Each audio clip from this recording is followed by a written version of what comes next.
So the photos that you have or that we have today are all from work within the last probably 3 months. I mean, that's all very recent work. Absolutely. If I get bored, it's over. I will say that, the pieces that I have that are functional, I don't even use them.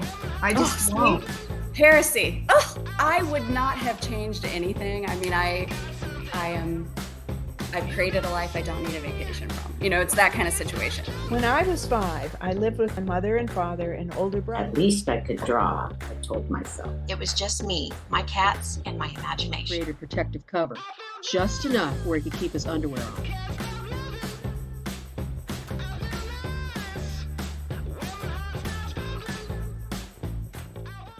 So I'm Val Gale from Iowa, and I'm a trans novelist, and I write fiction for the LGBTQ community. My prime area of expertise or working on expertise is romance, suspense, and thriller. So I'm a writer as well. All right, so this is Mary Schuytema from Illinois. She has a gallery opening up this Friday in Bloomington, Illinois. And her focus of work is sculpting and ceramics and things of that nature. And so I'm excited to introduce you to Mary Schuytema. And okay, go ahead, Jan. Oh, okay. Hi, Mary. Really Hi. good to see you. I'll just tell you who I am. I've been a psychotherapist for 30 plus years, so that's kind of my main job. I'm a writer, and I used to do silkscreen prints years ago. But right now, I know we share some as artists. We share a lot of stuff that we want to talk about. So we'll try to ask you somewhat interesting questions. Okay. And hi, Mary. And my name is Sketch, and I'm a graphic designer. And right now, I live in Santa Barbara. And right now, I'm just I just keep getting referred to do books, book covers and book layout. So that's how I know these ladies. Okay, I'm Pam. I live in Kansas, and I'm a librarian by day, and I do work on 3 different podcasts right now, and then I'm helping everybody get going with this one, and I've had a really good time joining in on the fun of this. I do sculpt and paint, not on the level that you do by any means, but yeah, that's who I am. So, yay. Okay, I am Mary Schuytema. I am a ceramic artist and art history professor. It's Kirkwood, Illinois. I live on a little acreage outside of a small town. I started in clay 42 years ago. I was actually just adding the numbers today. But I've been in the arts all my life. Well, your work shows it. It's absolutely amazing. Yeah, it is. Thank you. Yeah. I appreciate that. Who wants to go first? I can. So, Mary, I know that you use a lot of nature stuff for your pieces, well, plants and flowers and stuff like that.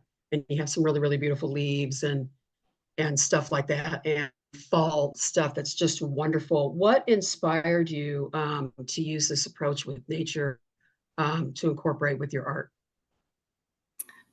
Well, my connection to botanicals specifically goes back to undergraduate. When I started out as an art major, I wanted to do botanical and biological illustration.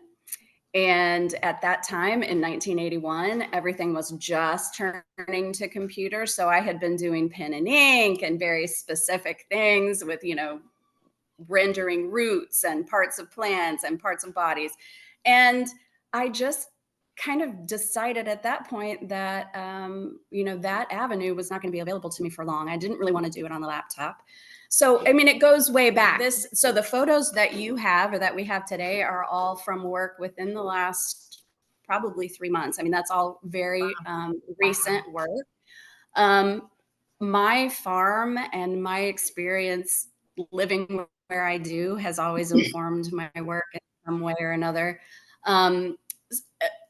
As far as these pieces that we're going to be seeing, I started attaching pieces of wood or root or branch or metal or stone a few years ago, just to add interest to the work, and also because I just really liked that contrast. So this body of work, some of these pieces started with a cool thing that I wanted to add, and others went kind of in the other direction. But and I'll talk about my spirit houses later, I think, but they specifically kind of pull in elements from the farm and from nature for me.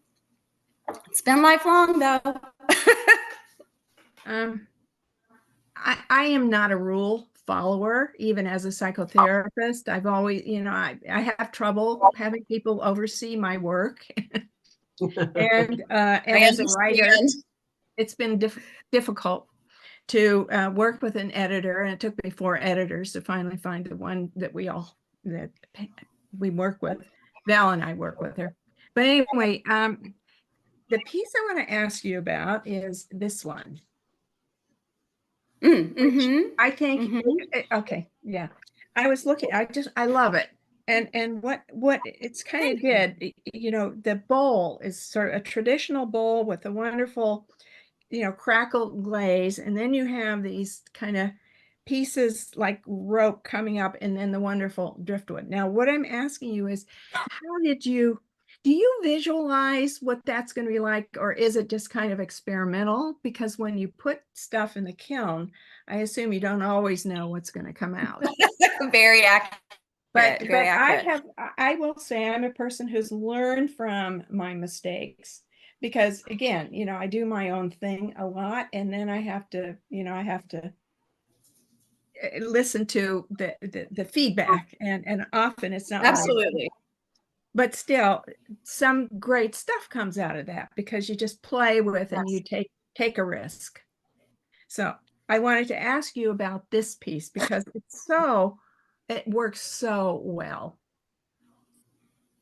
Thank you so much. I appreciate it. Mm-hmm. So for this series of work, I did start at my sketchbook. I don't always do that, but the show that's coming up is a show that is a group show. So I have been in a group of, we call ourselves the Art Sisters. There are 6 women who have been workshopping together, very similar to possibly what you all do, giving each other feedback. Yeah. We've been a group for 30 plus years. So we're showing together. And the show in Bloomington was, the space was kind of kept for this group show. So I knew it was kind of it was an interesting process because I knew I wanted to do 10 to 12 pieces for pedestals. And initially with this show, I sat down with the sketchbook. And so, but I will say, with my sketchbook next to me were all of these possible elements that I might choose to add. So those pieces of driftwood, the one on the left is actually driftwood. The one on the right is more of a root. But so I did pull those out, kind of figure out, where I want attachments to go. And so I did work on sketching with those pieces in front of me. And then what's tricky is you get the proportions right and all of that, and the clay shrinks and then it shrinks again. And, you have to kind of overcompensate. The ways that those pieces attach is tricky because again, the wood stays stationary and the clay shrinks. So I did find a product a few years ago called Steel Stick. It's an automotive adhesive that helps a little bit when I need to fill in or I need to just, fudge a little bit. But yeah. I wondered how you do that. Yeah, no, did you find the wood pieces first and then design the clay? In this case, yes. Yes. And I have bins of things that I pick up in all these random areas. But yes, I did start with the wood and kind of came up with a concept around those. Now, do you find these pieces, do you go out in, I don't know, to the beach or I'm white, you're not near a beach, but wherever you find these pieces of wood and just collect them and just keep them? I do. I am only 7 miles from the Mississippi. So Oh, there you go. I do have some areas. We have nice, Yeah. we have state forests close to me. And my friends and family know me now. So sometimes I get donated, hey, I found this amazing thing. It's great. Of course, they want the piece that it goes with after it's finished. But Yeah. yeah. Yeah, well, that's great. You have your friends working for you too, because then you can. No kidding. No, I that's have a wonderful. dog down here. You see me moving, and he is definitely wanting my attention right now. Yeah, mine is asleep, but Okay. fortunately. I think foraging in itself is an important part of my work. I as do an too. artist. I do Yeah. too. It really is. We went to Florida. I mean, my kids, I pick up things that I think will be good texture makers, Mhm. as well as things that I could add to the Mm-hmm. pieces. So yeah. Mhm. Very cool. Yeah, very. And the, the balance, the juxtaposition, the balance is so perfect. Thanks. It's really interesting because if you look at these pieces separately, if you look at the bowl separate than the attachments, than the wood, if you just laid these out, the normal non-creative person would have a really tough time seeing the beauty, that you created out of it. And that's amazing that you can do that. Yeah. Thanks. Well, maybe that's 41 years behind, Oh, yeah. That doesn't hurt for sure, huh? It's nice to be at a place where I don't have to think about the throwing. I mean, that when you're on the wheel in those first years, you're just crossing your fingers for a long time, and so to be able to sit down and know I can throw the form that I want has been great, and that took years. Oh yeah. I know it does. I've been around enough, potters and ceramics, and I collect pottery. I just love it. So we have a house full of it. And then one other question, the glaze. Now, how do you do? I know there's a particular technique to a crackle glaze, but can you visualize what that's going to look like before you put it into the kiln? Yes and no. So I am kind of an old school potter. I mix my own glazes still. I have raw chemicals in my glaze cabinets. And so a lot of people use commercial glazes. I mean, it just makes sense. I have always mixed my own. So the piece on the right is all my own glazes. The one that you're asking about with the crackle, that's actually a brand new process for me. It's something that's kind of going around the ceramic world right now. But it's a very interesting process. So it's a sodium silicate. So Wow. I throw the piece to a certain point, and I brush a sodium silicate on the outside, and then I have to expand it at that point. So I can no longer throw from the outside. So I'm only using the inside, and I am pushing out and causing that sodium silicate to expand and to crack. So it's a brand new thing. I love it. I love how it looks. It's beautiful. This pot is a stoneware clay that I put a white slip on, and then I used the sodium silicate, and then I used a black slip in the cracks to, just so to fill in the crack. Yeah, and then it just has a matte clear on it. Works so well, and I think honestly, I was thinking without that added crackle, it goes so perfectly with the wood piece, the driftwood. It does. Well, and I that's one of the reasons I wanted to try this technique, because I do have a lot of pieces that have lichen and, very crunchy, cracky surfaces. And I thought it would be nice to echo that. Yeah. Yeah, it's beautiful. Thank you. It really is. Yeah. It really, really adds, like the vintage worn look, to it. And I just, that's what I was going to ask you. But it's also a perfectly, I mean, it not quite vintage to me because it's has a modern feel. It just does. Right. Too. Anyway. I look, I think a lot about landscape when I put these pieces together. And I think about just all those elements we see in landscape, in waves, in hills, in mountain, and so when I do connect some of those pieces, I kind of sometimes try to echo that element of the landscape or that curve or that swish. The bowl on the right actually has some brushwork on the inside that echoes that shape of that handle. It's not coming up well in the slide, but well, it does. It does. Once again, how it's very graceful. You putting the, the piece, the wooden piece over the bowl. It just works beautifully. Thanks so much. And it does look like a landscape to me. It really does. That's a very good word, graceful, because it is. Yeah. And I like, the weathered, the lines even in the wood as it weathers, is another layer for that. It's another layer of those. Right. Okay, I have a question. I have an old school too. I start with a pencil and in bed. I do a lot of work in bed. Nice. Got to get on the computer to see if it works. And then, and then magic happens. Right. And unexpected accidents. So I can see you. I mean, gosh, when the kiln opens, aren't you just so excited? It's either jumping up and down or tears. It's one or the other. So I guess I'm curious, like all artists, so what is your discipline? Do you get into the studio every day by 11?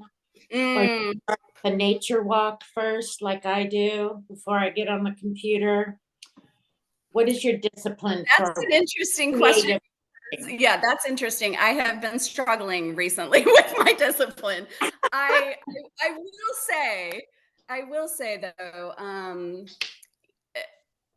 that is what graduate school did for me. Like, I wasn't sure as an undergraduate if I would have that drive to stay at it all day long. And so, it's such a part of my life. I mean, I'm not, I won't say that I'm incredibly disciplined because I'm ADHD and I go in waves. So this show that I just completed the work for was the end of a big cycle. I took a little time off and I am doing something completely different for a little bit. I'm doing what I call botanical castings. I have them all around. I could grab one, but they don't need to be fired. And so I'm taking time to play. So that's what, Well, after delivering that work, I'm like, okay, let's shift gears. And I'm working on those, and they're going to a boutique in town. So they're also legitimate, Well, I always tell people, ADHD people, and I live with someone who's really ADHD, they have an incredible ability to do prodigious work. I mean, just the concentration is amazing. And then of course you got to do something. And then you just fall off. Yeah. So, I always tell people, I'm very much that way. Can I hire a ADHD person? I said, well, they're the hardest workers when they work. Well, exactly true. And it is very much I mean, my art sisters are very systematic, and they do have a lot of those rituals and a lot of those. I was just interviewed for this show, and one of the questions that they asked was, what are some of your studio rituals? And one of the things that helps me with my brain is I light incense. And it's sort of a cue. It's like a key that, okay, we're shifting gears and this is where I am. And but I have to remind myself. I like that. I might try that. It's not Yeah, getting because down. incense brings Ah. nature in, because mostly the smells are, cedar or something that's very Yes. botanical and And kind of that's true. put you in That's the mood. true. It's very And it just switches gears for me. And it's something I've done forever. And it's like that one, little Interesting. shift is what I need. Yeah. Yeah. Yeah. okay. Here we go. Oh, those Oh are my wonderful. Great. I Oh, know they're wow. all Yeah. beautiful. Yeah. Uh-oh. Fantastic. I was like, what? So And it's good. like, oh, I get it. So Well, the now- piece on the right is actually my favorite one from the show, the little teapot type. And I'm love it. doing something brand new there. I don't know if you can see, but it's got 3 vintage window pulls. Oh my gosh. So the ones on each side are like I indented the body of the pot so that I could push those in there a little bit. And then there's kind of a rusted panel. But I don't know if you can see under the back part of the handle is a third one. And it's where you can, as you're using that piece, you can pick up, with that little window pull. Yes. Yes. And there's screws that go in there. It's just, I don't know. I've loved these metal editions this time. It's kind of Oh, yeah. Yeah. They're great. Oh, I do. Beautiful. And that's a cedar root handle that a friend of mine from Colorado found for me. Great. And I That's just great. love the color of it. Yeah. Yeah. Yeah. It looks like it was made for that little teapot. It Doesn't does. Like nature. Oh, I'm making this for See, that was what the trick was, to teapot. make the teapot look like it was made for that handle. Yeah. Fantastic. It is. Yeah. Yeah. They both are. Thank you. Really, really wonderful. Now there's a crackle on the other one as well. Did you use that same process to I make? did. And that Nice. picture has one of my glazes over it. So it's got a little bit of a green tint. It's, Mhm. and then there's that copper rim. I use that glaze as kind of an accent. Yeah. Very cool. Yeah. Yeah. Oh, okay. It's now I assume that, I know you're very experienced, but I take it too that it's always a little bit experimental, to kind of add this or take this away or, play around. And I always think, with artists, if we lose the sense of play, we lose, I don't know, the wonderment and those moments when something really wonderful happens. Absolutely. Absolutely. If I get bored, it's over. It's you know? over. Yeah. So yeah, I mean, and that's part of like these metal things are new for me. The crackle is new for me. I mean, ceramics is endless. I mean, it's infinite as Yeah. far as, what you can do, what kind of surfaces Yeah, that you can add. And Yeah. that's very much, I can't get bored. So, I mean, I think that's why I've done it this Well, long. boredom, with ADHD, boredom is not your friend. It's No. death. It's death. So I mean, I think that's why I've stayed for as Yeah. long as I have. I just Yeah. it's Yeah. always interesting to me. It's endless. Yeah, It as is. you say. It really Yeah. is. Yeah. Yeah. Well, I can see why you like this little guy. I can. We'll see if anybody else does, but he's my favorite right now. It's charming. It's absolutely charming. Thank you. Okay. Yeah, it's hard to know scale with these, but that piece is Yeah. pretty large. It's I Yeah. don't know. Big. Oh, it's big? Mhm. Okay. Yeah, it's a larger scale. I don't even know. Yeah. Sorry, I Oh. moved them too fast, didn't I? Now here's some No, of the you're more fine. leaf shapes you were talking about. I love these. These are some of my favorites. Yeah. Mhm. Oh, yeah. So Of course. those leaves are something I started doing a couple of years ago as a playtime. And they Mhm. they're all made of impressions of leaves from my garden. I think there's a horseradish leaf, there's pumpkin, there's hosta.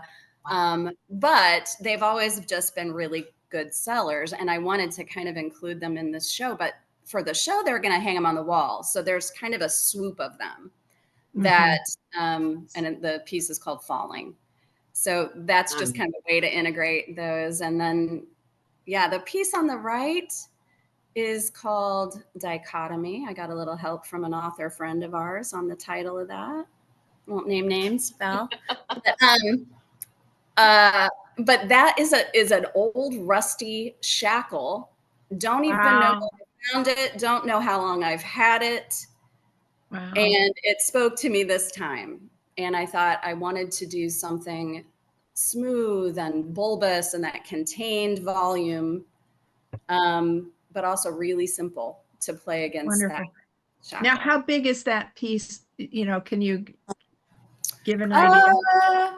That's probably 12, 15 tall, maybe. Okay. Wow. Mm-hmm. And it has 3 little feet on it that are hard to see in that. Well, I can see them peeking out.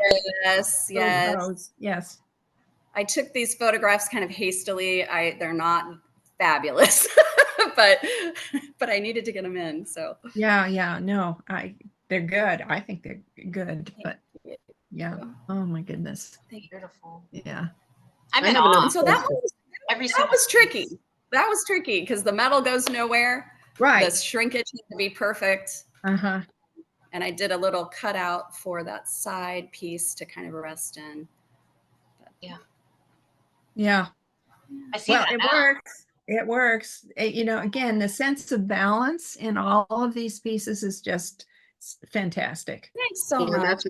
that's a great point. I really like that point. I didn't see that at all. And now that you're saying that, the balance is, it's like a dancer. It's like, it's so centered.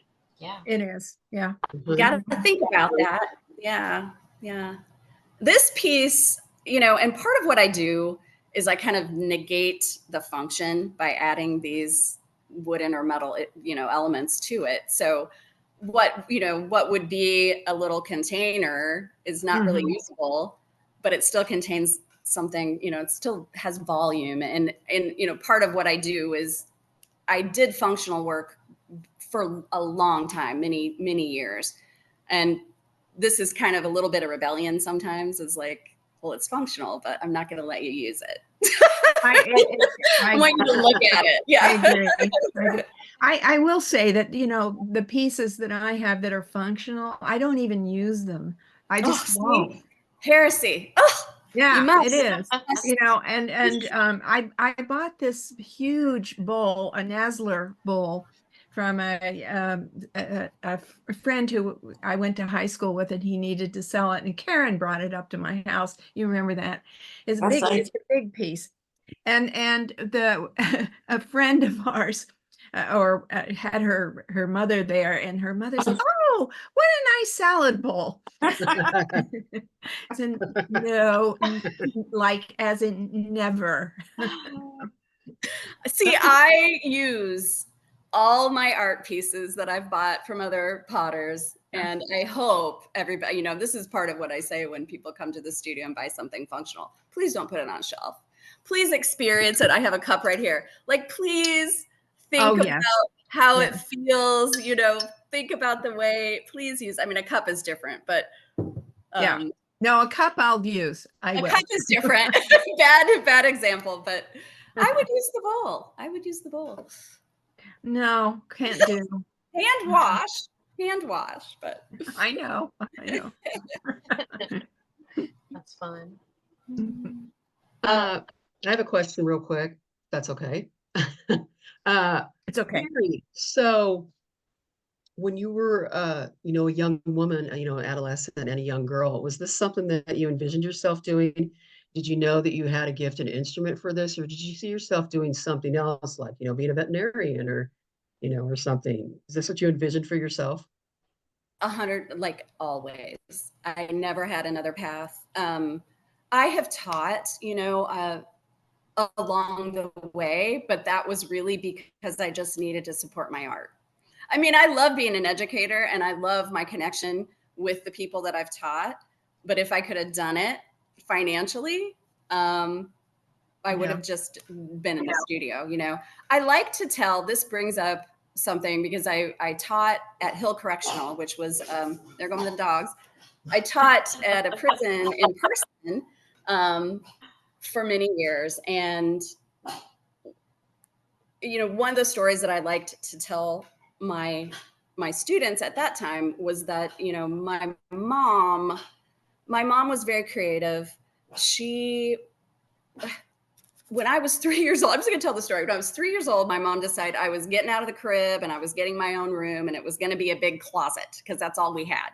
And she thought, I'm going to put wallpaper up and make this, special. We were just going to put the little crib mattress in there, and I was going to have my big girl room. And my mom got done wallpapering herself and went to clean up and said, I'll be right back. And I loved it so much, I went and got my crayons and drew a border all the way around the room at like 3-year-old height, Right. little faces all the way around. And my mom came back up the stairs, and I just I remember seeing her take it in. And she kind of went, and she said, oh, honey, you did such a good job. Like I see that you wanted to make this pretty, and and I think as an adult, how many ways that could have gone. Yeah. And, Right. I did the same situation with my kids. My son liked to draw on walls and things like that. But I just, that she valued that act as young as I was, I think made a huge, huge difference. And I mean, I never, ever thought of a different path, not once. And I think, somebody should have said, hey, you're not going to make a whole lot of money. Nice No to one know. ever mentioned that. No one ever mentioned like have a backup, but no, between the arts and teaching. I mean, I was an education developer for Blick for 10 years for Blick Art Materials. Wow. But other than that, I've been an artist and have taught since day one. Yeah. Yeah, Oh, we can those are ask it. great. Those Yeah, are I think beautiful. those are wonderful. I So think Wow. you just answered it. Oh my gosh. Mm. And these are functional questions. Well, okay. So these I call Spirit House, and I have been making these for a long time, and they came from my art group. So when we would meet, we would meet once a month, and we would pull a word or a phrase out of a jar. And so all 6 of us would go home for a month and address our work based on what word or phrase we had chosen. And this was a thing we did as artists to get us out of our comfort zones. Like, we have a line of work that we're stuck in or whatever. And so this was a way for us all to kind of just think of new things. And this came out of a word or phrase. It might have been 2010. I mean, it was years and years and years ago. And it was reveal an aspect of your personality that's not normally seen. Something like that. Something about reveal a part of yourself. Mhm. And I personify these spirit houses as us, as human beings. And in my case, what I was thinking about when I initially started this series was that I'm cautious in getting to know people, in trusting people, but there's always a way in the back. So a lot of these things have access that's difficult to get to, that's obvious. So like you got to climb these ladders. The ladders can be pulled in, and then these spirit houses normally around the back have a little access point. So it's sort of symbolic for those people who really know, they can come in, in this little subtle way. But I add elements of nature to these. Lots of them include, there's driftwood there. Sometimes I add copper roofs or copper, what I want to say, smokestacks or whatever. Yeah. And these are not thrown. These are slab formed. So I did lay these down and impressed a lot of botanicals in those sides. So that that's kind of the design element. The linear elements are just from that. incredible. I make all those little ladders I have willow down at the stream, down by my stream. So I do little willow ladders. No, they're wonderful. They Yeah, are. the amount of detail in that is just amazing. Oh, yeah. I'm sitting here looking at it and every little, Yeah. part of it, line and everything, and I'm just like, that is so intricate. Yeah. And One on the left is actually on a little tripod piece of wood that I found that, and so that was my challenge for that is like, how do I get this to kind of perch on that and be level and stay? And then the one, the second one there with the piece of wood on the side, that was really hard to get to fit. And there's a window through the wood Okay. into the piece Well, it as well. does. It took a while. It looks effortless, though. You've done an incredible job putting it together. Appreciate that. Thank you. These are joyous for me. I love to make these pieces. They're play. They're fun. I have a little story for each of them, Yeah. Yeah. Yeah. Okay. The question we did in the beginning when we all got together to get to know each other was to think about an earliest memory when you knew there was something about you where you were different. And, with the idea that most of us who do will wind up being artists and we don't make a lot of money. And it's a long road. It's a hard road, really, because we have to subject ourselves to a lot of rejection, etc. And we're not acknowledged in our culture, particularly. absolutely right. What we do. Absolutely. So anyway, so each of us, when in fact on when you hear our, entry piece, we're reading our little stories. Yes. So that's what I'm asking you. Do you have a memory when you were an early memory when you knew I'm different?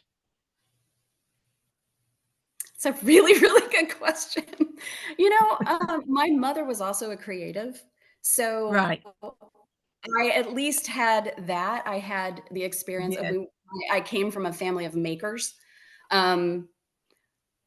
For me, I think my difference is more about the introversion that comes with the creative brain, maybe. Yeah. Um, Yes.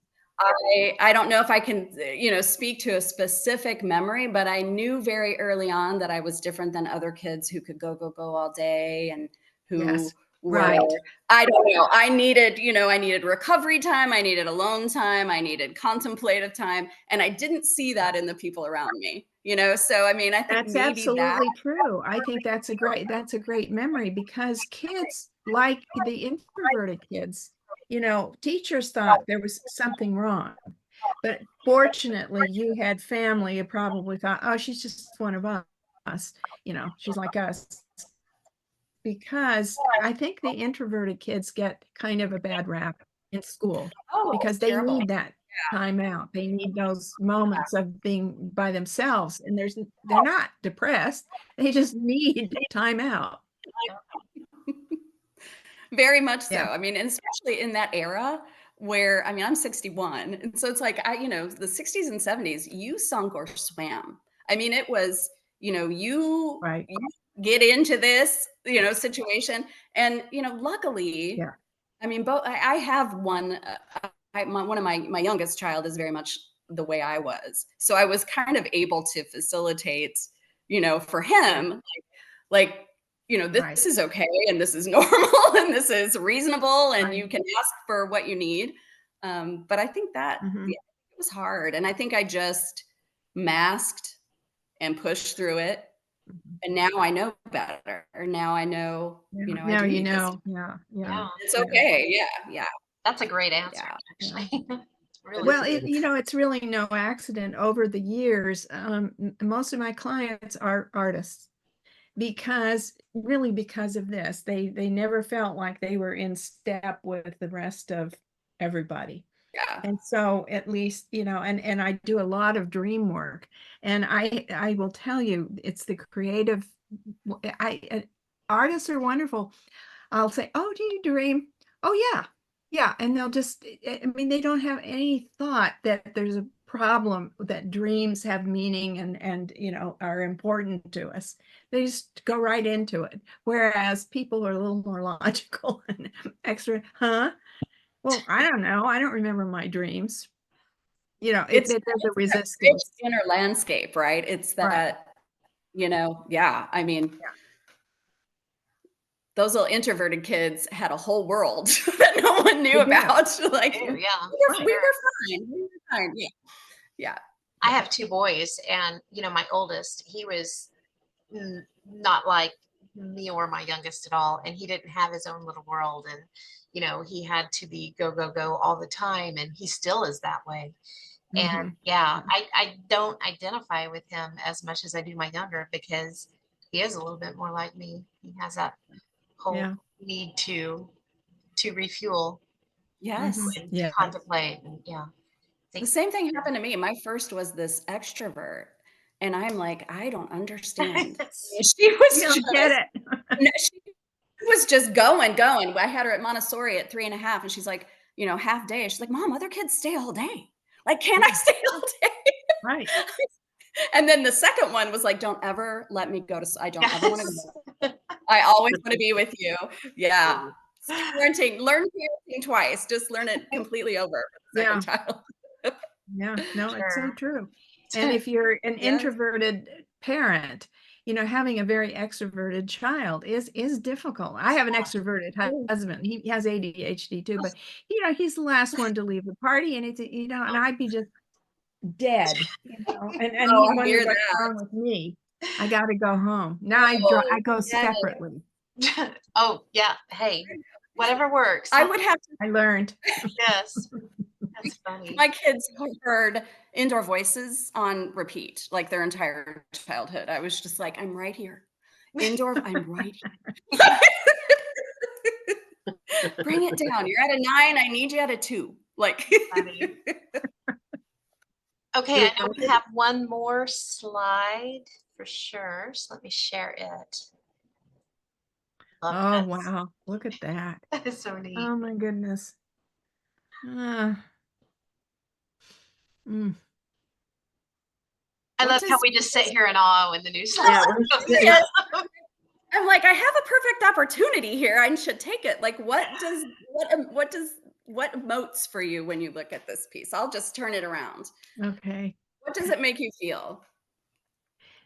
Well, for me, I feel like, I'm sort of out in some wild landscape where there is a cliff, but it's like a dream. It actually reminds me of a dream I had, to tell you the truth. And I was walking along this path, and it was steep and going down to kind of a raging ocean underneath. But on the left side, there was this lovely sort of meadow that went into a little house. And in the dream, I walked into the house. And so, and I felt safe.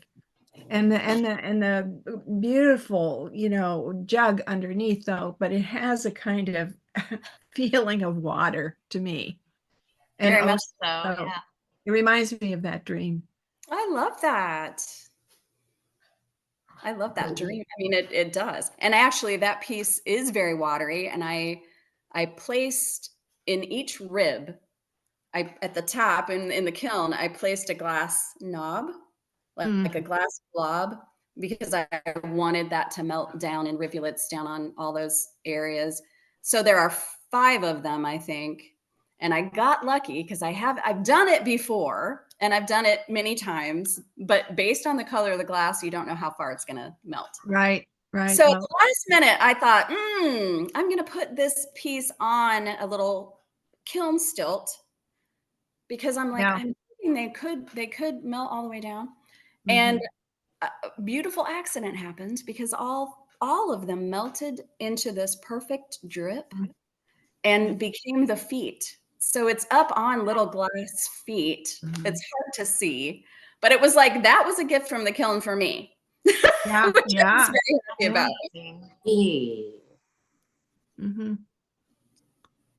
And I like the little sort of peephole through. I mean, it's sort of almost like, I don't know why I just think this, but with Navajo rugs, they always left a little something imperfection, because nothing was to be perfect. I don't know, it just makes me think of that.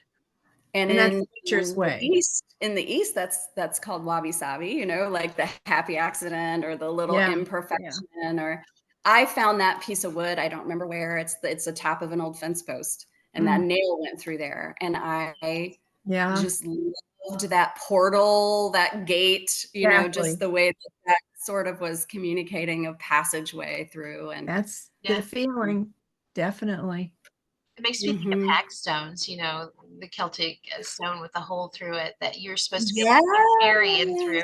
Yes. Yeah. I have some right over there. I love my Nice. Yes. Yes.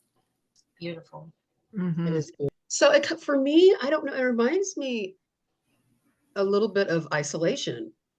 Yeah. I can see something wanting to connect, but there's an obstacle in the way. And yeah, that's really, it's just like an obstacle or something's in the way of it completing it.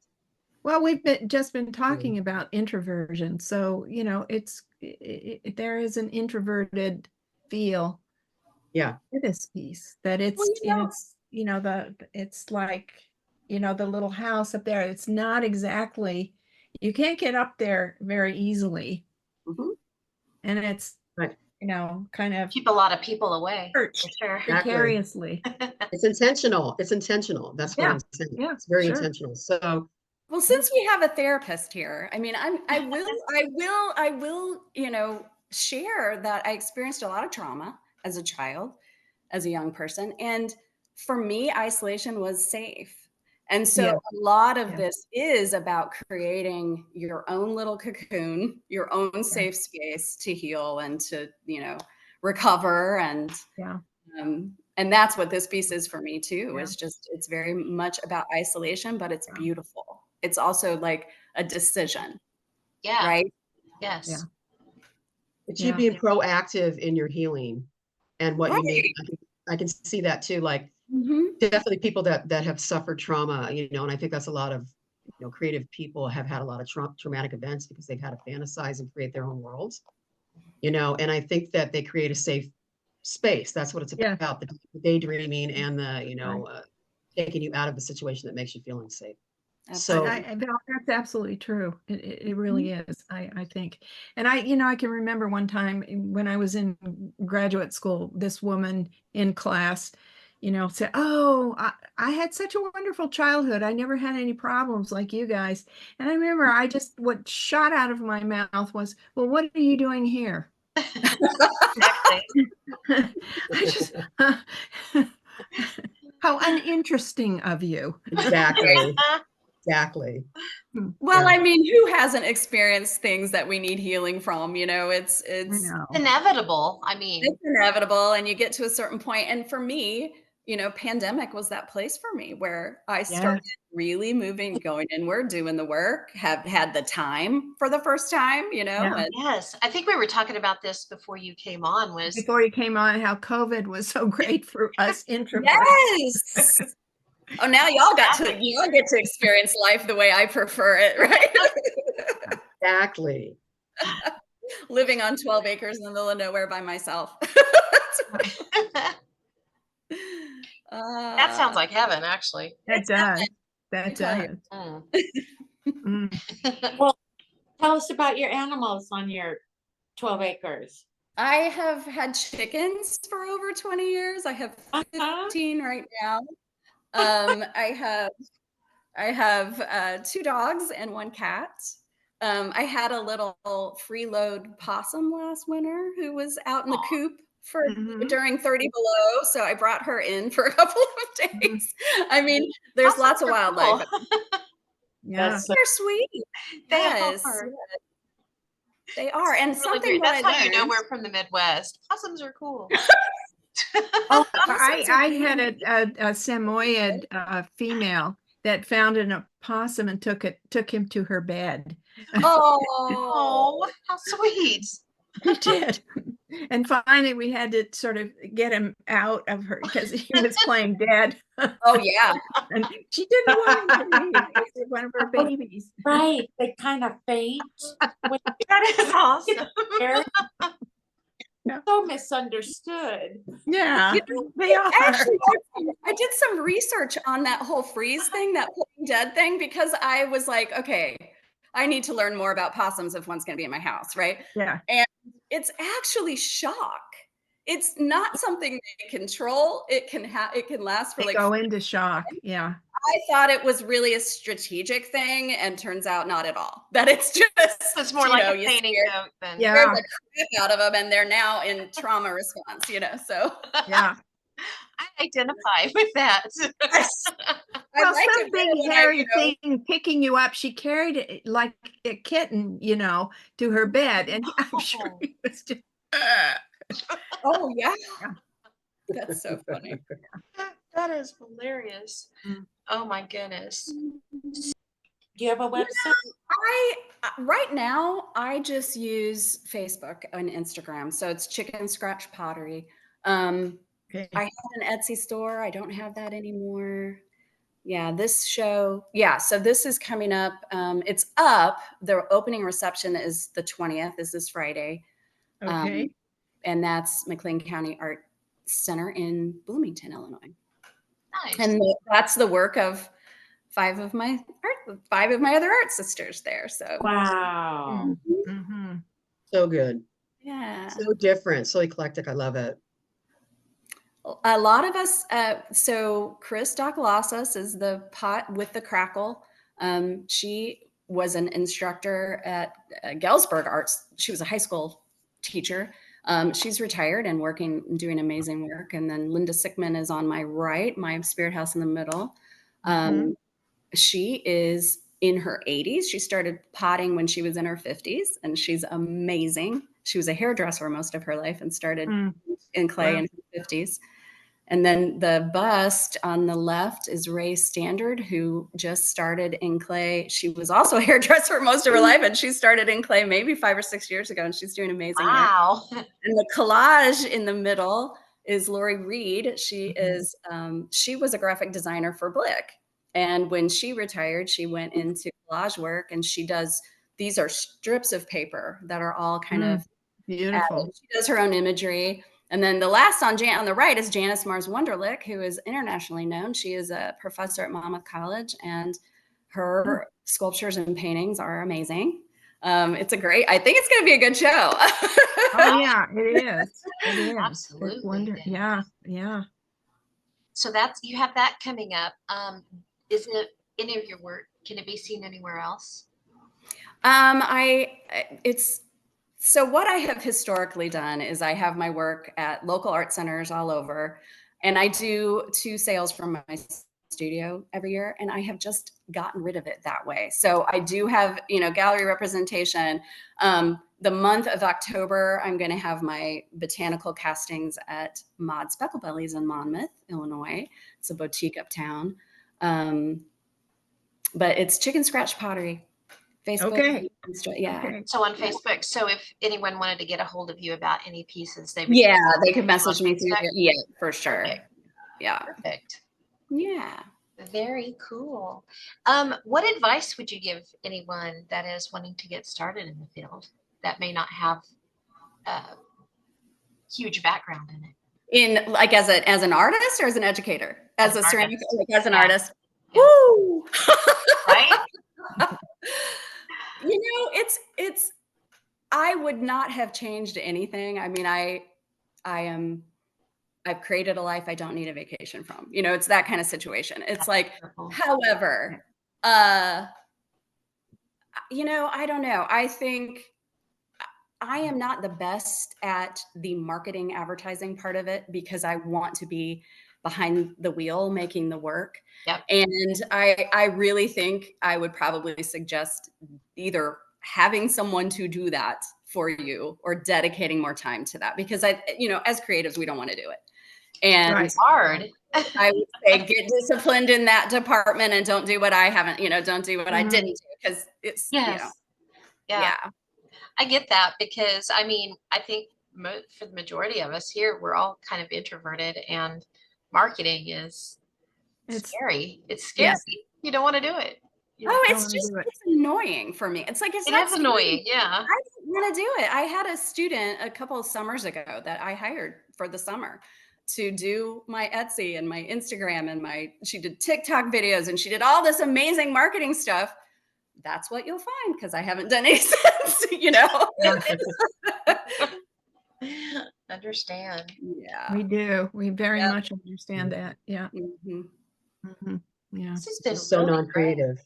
Yeah. Yeah, that stuff's great. I Well, mean, it's so the opposite of what, we do really, Yes. where, Yes. the alone time and, can just take up a whole day just trying to, do a website that no one's going to look at, or, I mean, it's not easy. Yeah. And And that's then why there's, I gave up Etsy because by the time I spent the hours on the I bet. listings, and then you got to pack and ship. pack That's it. rough. Oh my God. And, it's so much easier to just have these sales here and Yeah. my local people are happy and, I will ship, but Mhm. it's the simplified version has worked the best for me. Yeah. That's wonderful. Yeah. Wonderful. Yeah. This has been really good. I mean, Yes. especially for our first one. Well, Thank you, What a great Mary. guest. Well, Yes. thank you for asking. It's been really fun. It's been Yeah. really Well, fun. it's been a privilege to get to know you and to see your wonderful work. Let me Thanks just so say that. much. Thank you. It's been wonderful meeting all of Hi. you.